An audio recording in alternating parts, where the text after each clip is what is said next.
하나님께서 오늘 우리에게 주시는 말씀은 요한복음 5장 41절에서부터 47절까지 말씀입니다. 요한복음 5장 41절에서부터 47절.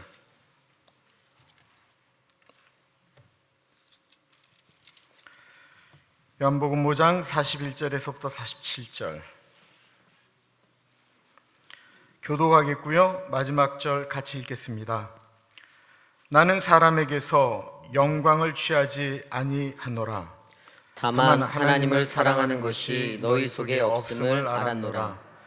나는 내 아버지의 이름으로 왔음에 너희가 영접하지 아니하나 만일 다른 사람이 자기 이름으로 오면 영접하리라.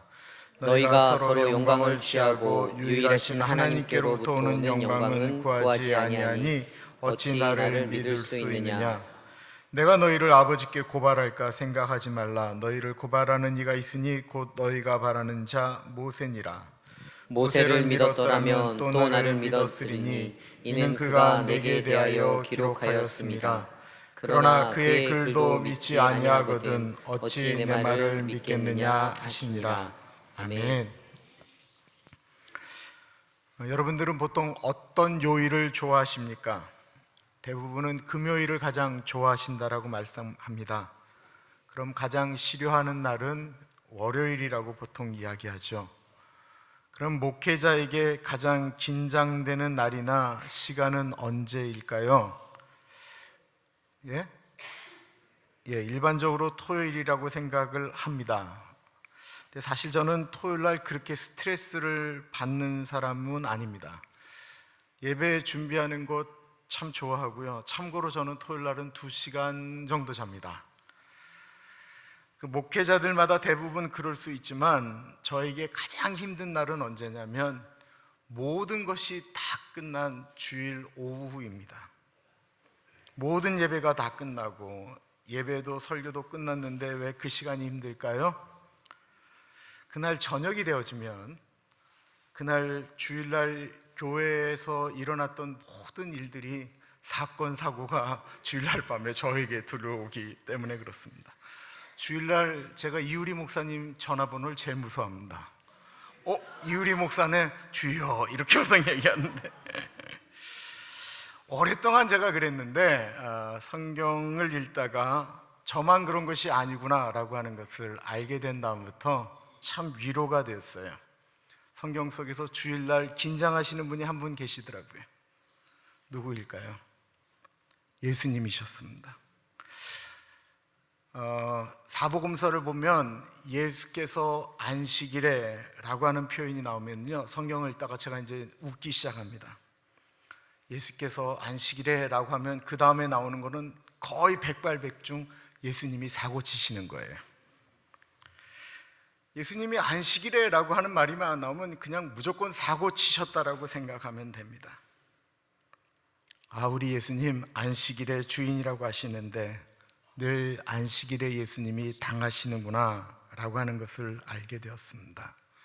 성경을 보면 예수님과 갈등을 겪었던 사람들은 하나님을 믿지 않는 사람들이거나 대충 믿는 사람들이거나 성경을 잘 모르는 사람들이 아니었습니다. 예수님의 사역을 방해했고 예수님의 사역에 시비를 걸었고 어떻게 해서든지 예수님을 잡아 죽이려고 했던 사람들은 성경을 열심히 연구한다라고 했던 종교 지도자들이었습니다. 그들이 예수님과 끊임없이 갈등했던 이유가 여러 가지가 있지만 대체적으로 안식일이었습니다. 예수님이 안식일을 제대로 지키지 않는다라는 것입니다. 그러면 예수님이 안식일날 골프 치러 가셨을까요? 아니었습니다. 문제는 예수님이 유난히 안식일날 병자를 고쳤다라는 것입니다. 요한복음 5장의 배경이 되는 것은 베데스다 연못가, 베데스다라고 하는 것은 자비의 집이라는 뜻이에요. 그 베데스다 연못가에 38년 동안 누워 있었던 중풍병자를 고친 일 때문에 일어난 일이 요한복음 5장에 쭉 나오고 있습니다. 문제는 중풍병자를 고치신 그날이 안식일이었다라는 것입니다. 요한복음 5장 8절부터 보겠습니다. 예수께서 이르시되 일어나 내 자리를 들고 걸어가라 하시니 그 사람이 곧 나와서 자리를 들고 걸어가니라. 이날은 안식일이니 유대인들이 병 나은 사람에게 이르되 안식일인데 내가 자리를 들고 가는 것이 옳지 아니하니라. 사람들이 38년 전에 한 젊은 사람이 너무 안타깝게도 뇌졸중이 와서 중풍병에 걸려서 베데스다 연못가에 오는 것을 38년 전에 보았습니다. 너무나도 젊은 사람이 중풍병에 걸린 것입니다. 얼마나 안타까웠겠어요. 저 사람이 나왔으면 참 좋겠다, 바리새인들이 보면서 그런 마음을 가졌습니다. 제사장들 중에는 너무나도 젊은 사람이 그렇게 누워있는 것을 보고 가슴이 아파서 찾아가서 하나님께 기도하면서 안수기도도 했었습니다. 모든 사람들이 1년이 지나고 10년이 지나고 20년이 지나도 늘 그 자리에 있었던 그 중풍병자를 보고는 가슴이 아팠습니다. 사람이면 아프죠. 사람이면 참 그 사람을 보는 마음이 견딜 수 없지요. 그런데 막상 이 사람이 나았자 환호성을 지르며 행복해하지 않았다라는 것입니다. 왜 하필 낫는데 안식일 날 낫느냐라는 것입니다. 나은 것은 좋은데 안식일에 우리는 무엇인가를 들고 돌아다니면 안 되는데 왜 안식일에 돗자리를 들고 걸어 다니느냐라는 것이었습니다. 여러분, 이게 종교에 묶여져 있는 사람의 무서움입니다. 사람을 은혜 가운데로 들어가게 만드는 것이 아닌 사람을 어떻게 해서든지 본인들이 갖고 있던 그 기준 안에 집어넣으려고 하는 것. 그래서 여러분, 교회 가운데 상처를 받을 때는 너무 자기 기준이 강한 것을 강요받을 때 상처받게 됩니다. 더 충격적인 사건이 있었습니다. 예수님이 피가 통하지 않아서 손이 완전히 말라버린 한 사람을 고친 사건이 있었습니다. 그 유대인들은 그 손 마른 사람이 이 손이 펴지는 것에 대해서 관심이 없었습니다. 유대인들은 예수님이 안식일 날 이 손 마른 사람을 고치는지 안 고치는지 그게 관심이 있었습니다. 과연 하나님의 마음은 어떠셨을까요? 하나님은 안식일에 손이 완전히 말라 비틀어져서 아무것도 못하는 그 사람이 안식일 날 그 손이 낫기를 원하셨을까요? 아니면 다음 날 낫기를 원하셨을까요? 누가복음 6장입니다. 또 다른 안식일에 예수께서 회당에 들어가사 가르치시되 거기 오른손 마른 사람이 있는지라.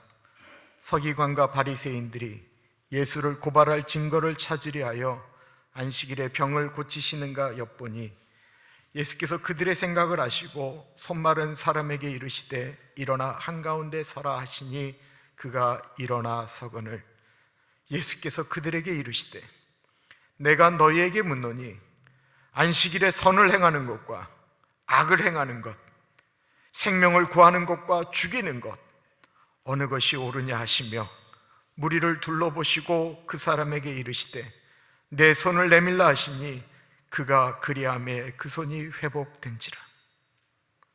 예수님이 손을 내밀라 하시니까 즉시 나음을 입었어요. 그 안에 있는, 그 회당 안에 있는 모든 사람들이 할렐루야 아멘 하면서 그 기적을 보고 기뻐했을까요? 한 사람의 삶이 회복이 되어졌는데 탄성을 질렀을까요? 11절은 이렇게 이야기하고 있습니다.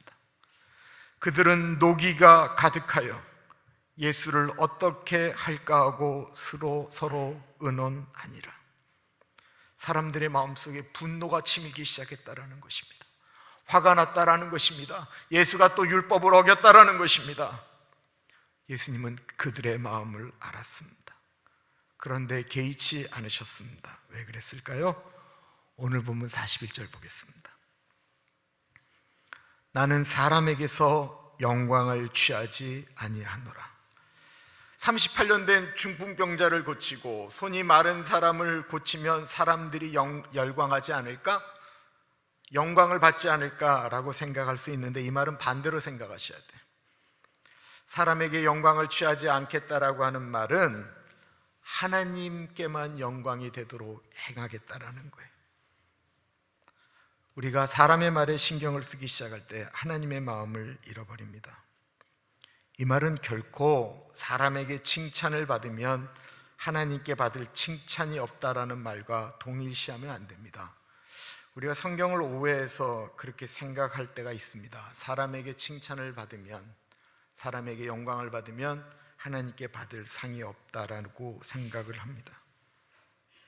근데 이 말은요, 사람에게 영광만 받을 생각을 하고 하나님에 대해서 생각하지 않을 때 얘기하는 거예요. 하나님에 대한 생각을 잃어버리면 사람이 어떻게 할까만 고민하게 되는 것입니다. 그거를 말하는 거예요. 만일 여전도회가 식사를 맛있게 준비했어요. 오늘 같은 날이겠죠. 그럼 식사를 우리 교우들이 맛있게 먹은 다음에 그 부엌에서 일하시는 분들한테 이렇게 얘기했어요. 점심 너무 맛있었어요. 6.25 이후로 이렇게 맛있는 식사는 처음이에요 라고 말을 했더니만 여전도회 회장님이 이렇게 말씀하시는 거예요. 입을 다무시오. 오직 여전도회는 오직 하나님 아버지께만 영광을 돌릴 것이요 라고 말한다면 정말 좋은 신앙인 같지만 그 사람의 칭찬에 민감할 때 그렇게 행동하는 거예요. 사람들은 오늘 정말 밥 맛있었습니다 이렇게 말한다며 그거 먹은 거 그날로 잊어버려요. 지난주에 뭐 먹었는지 우리 잘 기억 안 나잖아요. 그 전주에 드신 거, 전전주에 드신 거 우리 하나도 기억 안 나잖아요. 근데 저는 먹을 때마다 고백했거든요. 6.25 이후로 이렇게 맛있는 거 처음이에요. 제가 중학교 때 그 불교 학교 다녔어요. 내가 예수님과 멀어졌었기 때문에 제가 불교를 열심히 좀 들어갔어요. 불경도 외웠어요. 독경도 했어요. 근데 제가 읽었던 그 불가의 책 중에 아주 의미 있는 책이 하나 있었습니다. 경봉스님이라고 하는 분의 이야기인데 굉장히 유명한 분이세요. 이분이 그 젊은 때, 좀 그래도 나이가 있을 때 그 제자, 젊은 스님하고 같이 이렇게 냇가를 지나가게 됐는데 한 여인이 치마를 입고 그 냇가를 못 건너가는 거예요. 냇가를 건너가면 치마가 다 젖을까 봐 어떻게 못하고 있는 거예요. 그러면서 이 경봉 스님에게 이렇게 얘기했어요. 저를 좀 업고 가주실 수 있겠습니까?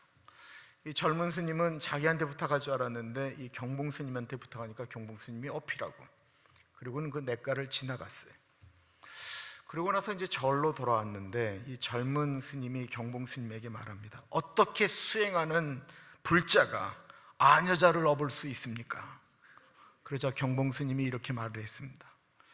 나는 아까 다 잊어버렸는데 너는 아직도 그 여자 생각하고 있냐? 이게 맞지요? 칭찬도 어떤 유혹도 다 지나가 버리는 거예요. 우리는 사실 잊어버려야 합니다. 우리가 잊어버려야 하나님이 기억하시는 거예요. 우리는 칭찬받으면 감사합니다라고 하고 잊고 하나님은 기억하시고, 칭찬받으면 그날 잠깐 좋고 피로도 풀리고 감사하고, 그러나 하나님은 기억하신다라는 것입니다. 사람들이 왜 38년 된 중풍병자를 안식일에 고쳤냐 소리를 지르고 예수님에게 시비를 걸 때 예수님은 하나님 아버지의 마음이 무엇인가를 고민해 봤더니만 아버지는 내 아들 참 잘했다. 내 생각이 그랬단다. 네가 내 생각대로 행동해 줬어. 이 요한복음 5장에 나오는 것이 아버지와 내가 같다라고 하는 것이 바로 그것을 말하는 것이었어요. 예수님은 하나님 아버지의 마음을 생각했다라는 것입니다. 우리가 그렇게 살면 얼마나 좋을까요? 하나님 아버지의 마음이 뭘까를 고민하며 행동하는 것. 예수님이 말씀하시는 핵심은 무엇이었습니까? 아버지의 마음을 알았다라는 것입니다. 아버지가 정말 원하는 것이 무엇이냐를 생각했다라는 것입니다. 왜 그럴까요? 아버지를 사랑하기 때문에 그렇습니다. 예수님은 사랑하는데 아버지가 무엇을 원하는지 사랑하기 때문에 그것 그대로 행하고 싶었던 것입니다. 그렇다면 안식일에 왜 병자를 고치고 그 병자가 돗자리를 들고 다녔냐고 시비하는 사람들은 하나님을 사랑하지 않는 것일까요? 그랬다라는 것입니다. 42절 보세요. 다만 하나님을 사랑하는 것이 너희 속에 없음을 알았노라. 그들은 이렇게 얘기합니다. 우리 하나님 사랑하는데요, 하나님 사랑하기 때문에 우리가 안식일 지키는 거고 헌금하는 거고 금식하는 것입니다. 그들이 그렇게 얘기를 했습니다. 그런데 그거 알고 계십니까? 하나님 사랑하지 않아도 충분하게 우리는 종교 생활을 할 수 있습니다. 목사가요, 하나님 사랑한다라는 그 마음을 잃어버려도 충분히 목회할 수 있습니다. 그것이 가능할까요? 가능합니다. 사람들이 어떻게 하는 것을 원하는지 목사가 알면 거기에 맞춰 갖고 가면 대충 그래도 목회 가능합니다. 또 교인들이 잘한다 칭찬하고 또 칭찬하고 그러면 그거 들은 재미로도 목회할 수 있습니다. 금식이요? 사람들이 우리 목사 금식 잘한다라는 말에도 억지로 금식할 수 있습니다. 성가대가 전혀 하나님을 사랑하지 않아도 노래를 좋아하는 사람들이 성가대에 모이면요, 음악적인 완성도를 높이기 위하여 열심히 노력하고 준비하고 주일날 놀러 다니지 않고 골프 안 치고 충분히 노래 애써서 잘 만들 수 있습니다. 성가대를 하는 분이 어떤 분에게는 하나님을 사랑해서 하는 열심이라고 한다면 어떤 분에는 노래를 좋아하는 취미 생활을 위하여 성가대할 수 있다는 것입니다. 시간이 가면 갈수록 하나님의 마음이 어떤지 고민하지 않으면 않을수록 그렇게 할 수 있다는 것입니다. 그래서 성가대원들은 자신들이 부르는 그 성가의 가사를 자신의 것으로 만들려고 애써야 합니다. 목사는 설교하기 전에 먼저 그 말씀으로 하나님이 나에게 원하는 것이 무엇인가를 끊임없이 고민해야 됩니다. 목사, 장로, 권사, 성가대, 집사, 그 타이틀이 우리를 구원하시는 것이 아니다라는 것입니다. 우리 안에 누가 있느냐라는 것입니다. 사람들은 자신 안에 있는 것과 맞지 않으면 그 사람이 아무리 훌륭한 사람이라고 할지라도, 훌륭한 선지자라고 할지라도 죽여버린다라는 거예요. 43절부터 보십시오. 나는 내 아버지의 이름으로 왔음에 너희가 영접하지 아니하나 만일 다른 사람이 자기 이름으로 오면 영접하리라. 하나님 아버지의 이름으로 오면 영접하지 않지만 다른 걸로 오면 도리어 영접한다라는 것입니다. 44절에 보면 너희가 서로 영광을 취하고 유일하신 하나님께로부터 오는 영광은 구하지 아니하니 어찌 나를 믿을 수 있느냐. 성경에는 하나님 아버지의 이름으로 보낸 사람들이 있었습니다. 그들은 보통 선지자라고 이야기합니다. 그들을 어떻게 했냐면 죽였다라는 것입니다. 누가복음 11장에 예수님과 바리새인들이 아주 세게 부딪히게 되었습니다.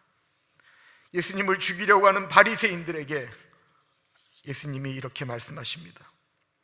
그러므로 하나님의 지혜가 일렀으되 내가 선지자와 사도들을 그들에게 보내리니 그 중에는 더러는 죽이며 또 박해하리라 하였느니라. 창세 이후로 흘린 모든 선지자의 피를 이 세대가 담당하되 곧 아벨의 피로부터 제단과 성전 사이에서 죽임을 당한 사가랴의 피까지 하리라. 내가 너희에게 이르노니 과연 이 세대가 담당하리라. 그 세대가 세례 요한을 죽였고 끝내 예수님도 죽였습니다. 죽인 사람들이 정말 빌라도였고 헤롯 왕이었습니까? 아니었습니다. 종교 지도자들이었습니다. 왜 그랬습니까? 이들의 관심이 땅에 있었기 때문에 그렇습니다. 이들이 만약에 그 예수님을 믿게 되면 일어나는 일들을 분명히 알고 있었습니다. 그것은 자신들이 이뤄놓은 지위, 자신들이 행할 수 있는 힘, 모든 것을 내려놓을 수밖에 없었다라는 것입니다. 그래서 그들은 아예 하나님 아버지의 뜻을 묻지 않기로 결정했다라는 것입니다. 오늘날 수많은 기독교인들이 내가 이렇게 행하면 내 인생에 손해본다라고 하는 것을 알기 때문에 하나님의 뜻을 알면서도 하나님의 뜻을 묻지 않는 것처럼 말입니다. 이런 일이 지금으로부터 500여 년 전에도 있었습니다. 교황청에서 멋지고 큰 성당을 만들어서 자신들의 업적을 이 땅 가운데 드러내기를 원했습니다.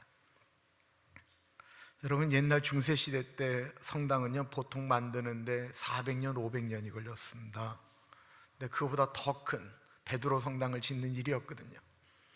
요즘처럼 돌을 이 날카로운 그 다이아몬드 칼로 자를 수도 있는 것도 아니고 사람이 일일이 쪼아야 됐습니다.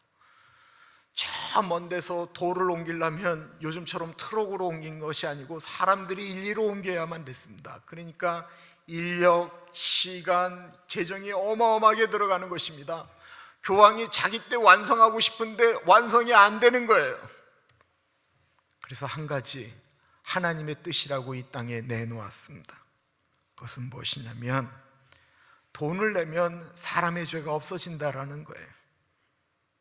심지어 지옥에 가 있는 사람도 살아있는 그 후손들이 헌금을 많이 하면 지옥에 있는 사람이 하늘나라로 올라간다라는 거예요. 그 유명한 얘기가 있어요. 동전이 헌금 바구니에 떨어지는 소리를 들리는 순간 지옥에 있던 그대의 부모님이 하늘 위로 올라가십니다. 죄를 면제해 준다고 해서 이것을 면죄부라고 합니다. 과연 종이에 쓴 그 종이가 효력이 있다고 사람들이 믿기는 했을까요? 엄청나게 믿었습니다. 돈은 좀 있고 자기 마음대로 살고 싶은데 하나님의 법은 이렇게 살면 안 된다라고 얘기를 해요.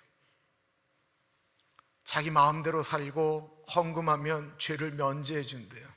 Why not? 어떤 아버지가 그냥 늘 허랑방탕하게 살고 엄마한테 못된 짓 하고 그러다가 갑자기 죽어버렸어요. 장례식을 치르지만 장례를 치르는 목사님도 그 아들도 그 아내도 거기 있는 모든 사람들이 다 그 사람은 천국에 갔다고 아무도 생각을 안 해요. 그런데 그 아들이 유난히 그 아버지에게 사랑을 받았어요. 근데 이 아들이 어마어마한 돈을 벌었어요. 그 아버지가 지옥에 있다라고 생각하니까 너무 가슴이 아픈 거예요. 자기가 돈을 내면 이 아버지가 지옥에서 천국으로 올라간대요. 돈이 거치기 시작했습니다. 그러나 많은 사람들은 고민을 했습니다. 과연 내가 돈을 내면 죄 용서받을 수 있는가? 죽은 사람은 둘째 치더라도 나 같은 사람이 정말 돈을 내면 죄가 용서해지는가? 한 신부도 그것 때문에 깊이 고민을 하였습니다. 고통했습니다. 내가 이렇게 베드로 성당에 그 탑을 무릎으로 기어 올라가면서 참회하고 올라가면 내 죄가 용서받을까? 내가 금식하고 성경을 100번 읽으면 내 죄가 없어질까? 고통하며 아파하며 로마서를 읽고 있었습니다. 그때 그에게 확 들어온 구절이 있습니다. 우리 같이 로마서 1장 16절 17절 말씀입니다. 같이 읽어보겠습니다. 시작. 내가 복음을 부끄러워하지 아니하노니 이 복음은 모든 믿는 자에게 구원을 주시는 하나님의 능력이 됨이라. 먼저는 유대인에게요 그리고 헬라인에게로다. 복음에는 하나님의 의가 나타나서 믿음으로 믿음에 이르게 하나니 기록된 바 오직 의인은 믿음으로 말미암아 살리라 함과 같으니라. 이 신부가 로마서를 읽다가 복음을 깨달은 것입니다. 하나님 아버지의 마음을 깨달은 것입니다. 하나님이 원하시는 것은 내 자신이 죄인인 것을 깨닫고 그 죄된 모습으로 십자가 앞에 나아가서 십자가를 붙들고 믿고 의지하면 예수 그리스도의 십자가의 은혜로 나를 용서하신다라는 것입니다. 하나님의 뜻을 알게 되자 견딜 수가 없었습니다. 그 당시 신부가 교황에게 덤빈다라고 하는 것은 있을 수도 없을 때 1517년 10월 31일 독일의 비텐베르크라고 하는 곳에 95개 항의 질문을 교황청에 던집니다. 과연 돈을 내면 사람의 죄가 없어지는가? 과연 교황과 신부가 사람의 죄를 용서할 수 있는 권한을 하나님께 받았는가?